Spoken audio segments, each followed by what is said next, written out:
A former Stoughton police officer was indicted for unaliving Sandra Birchmore, a 23-year-old young lady who faced her share of life's challenges. She had allegedly been 3 months pregnant, and she was pregnant allegedly with the officer's child. Her family said that she was excited about her pregnancy. She was looking forward to being a mother. However, when she passed away, her death was initially ruled a suicide. That did not make sense to the family, who again said that she was excited about her pregnancy. Hi everyone, this is the PR Whisperer, and on this page I offer commentary from the lenses of PR and also faith.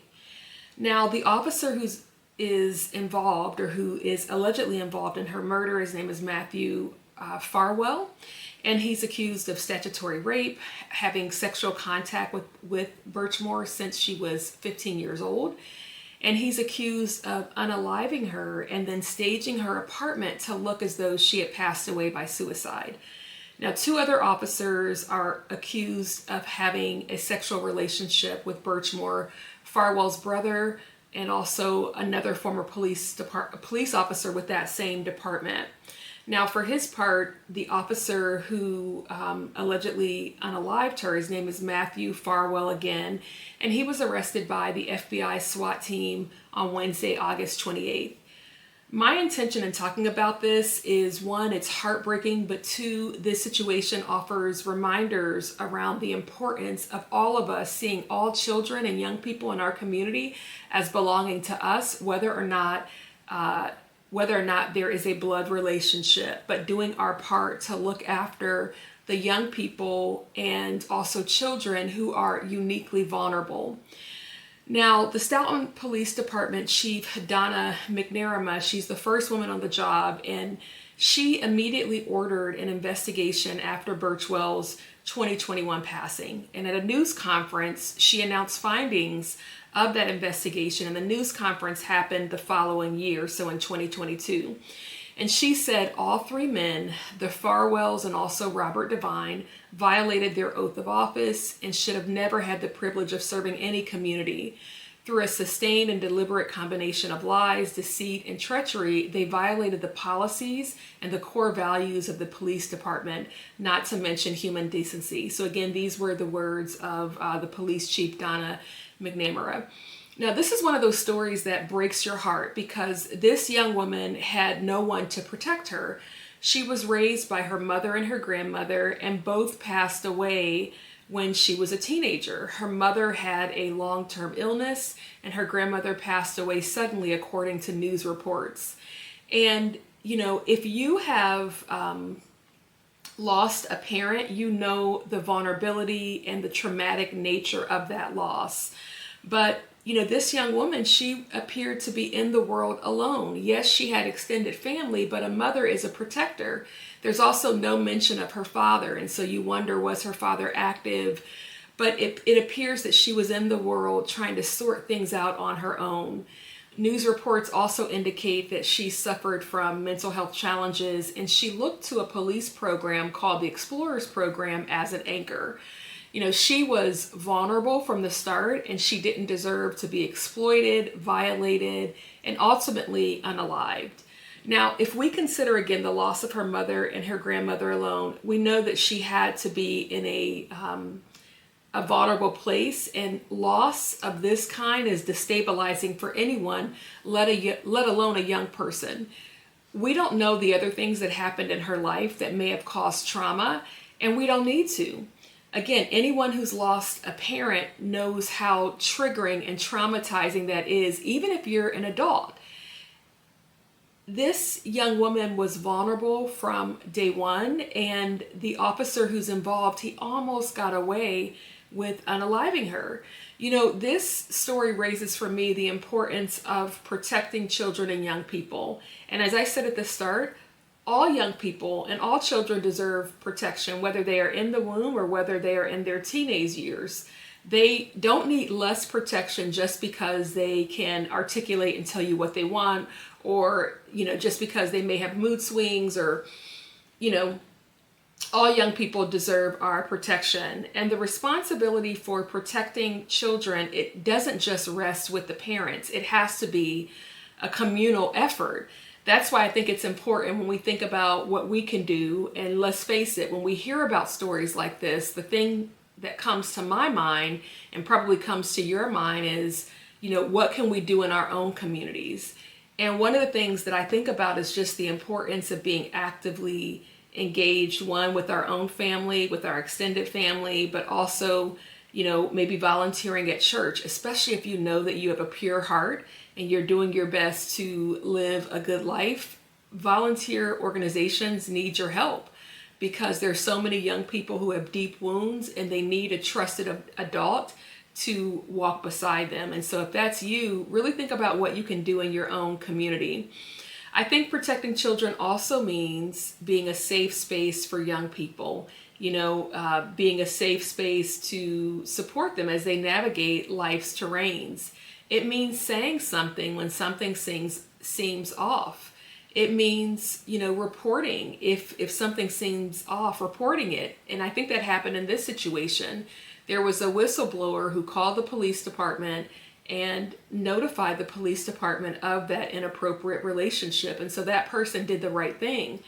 Unfortunately, some of what I'm saying and some of what maybe her extended relatives did, it just came a little bit too late because she lost her life. I think that for me, this story is also a reminder that persons in positions of power aren't inherently moral, godly, or of good character.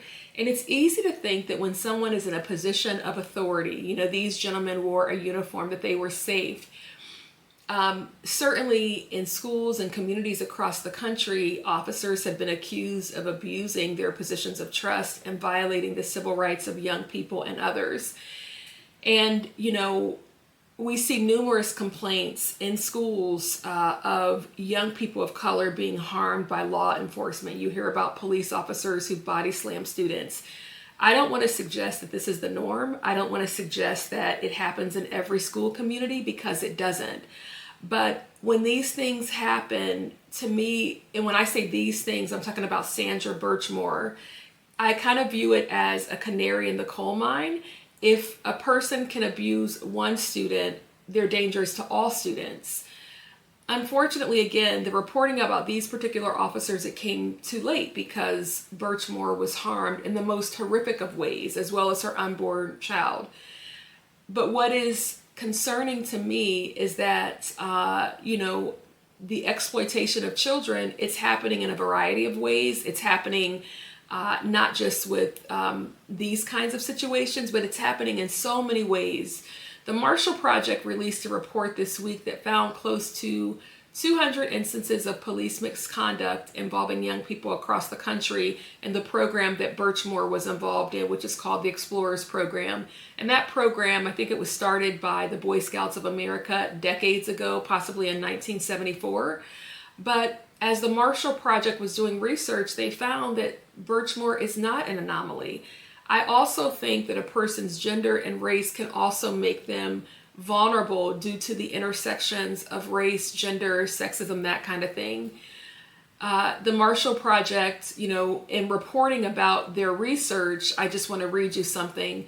And it said Birchmore's case is among at least 194 allegations that law enforcement personnel, mostly policemen, have groomed, sexually abused, or engaged in inappropriate behaviors with explorers since 1974. An ongoing investigation by the Marshall Project has found. The vast majority of those affected were teenage girls, some as young as 13. So again, this story, it's horrific in its own right, but there's also, things like this that are happening in other communities, which are also horrifying.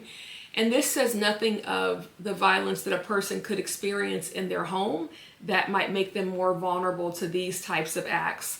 So my heart breaks for this family. My heart breaks for other young people who've experienced anything like this. And my urge to parents and to safe adults is that we step up.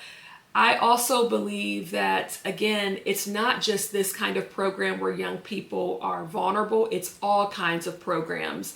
Even in schools, you hear about educators preying on young people. Again, this may not be the norm, But for these isolated instances, it has a profound effect on the individual as well as their family. So even these isolated incidences have to be taken seriously.